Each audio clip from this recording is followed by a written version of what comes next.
₹45,000નો ખર્ચો, 4 દિવસની મહેનત બાદ તૈયાર થયું છલિયું. હેરણ નદીમાં છલિયું બન્યું છે. આ છલિયું વેલપુર અને સોયથાના ગ્રામજનો માટે ખૂબ જ આશીર્વાદરૂપ છે, કારણ કે ચોમાસા બાદ ગ્રામ પંચાયત જ્યારે સ્વખર્ચે આ છલિયું બનાવે છે ત્યારે વેલપુર અને સોયથાના રહીશોને ગરડા અને ત્યાંથી આગળના ગામોમાં જવા માટેની સુવિધા ઉપલબ્ધ થાય છે.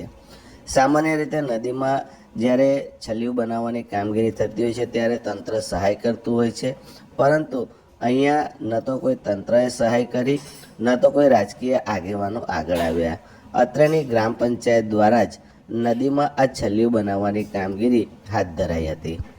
આ કામગીરી આશરે 4 દિવસ સુધી ચાલી હોવાનું અને અંદાજે ₹45,000 જેટલો ખર્ચ થયો હોવાનું અત્રેના સ્થાનિક આગેવાન અજીતભાઈ તડવીએ જણાવ્યું હતું. ગરડા ગ્રામ પંચાયતમાં આવતા વેલપુર અને સોયથા ગામની વચ્ચેથી હેરણ નદી પસાર થાય છે. હેરણ નદીમાં ચોમાસામાં જ્યારે પાણી આવે છે ત્યારે આ રસ્તે અવરજવર બંધ થઈ જાય છે. ત્યારબાદ પણ નદીમાં પાણી હોય છે, જેને કારણે અહીંના લોકોને અવરજવર કરવાની ઘણી જ મુશ્કેલી પડતી હતી. સામાન્ય રીતે અહીંના જે વિદ્યાર્થીઓ છે, સસ્તા અનાજની દુકાને જતા લોકો છે, ખેતી માટે જતા લોકો છે કે અન્ય કોઈ કામગીરી અર્થે ગરડા કે સંખેડા આવતા રહીશોને પારવાર મુશ્કેલીનો સામનો કરવો પડતો હતો.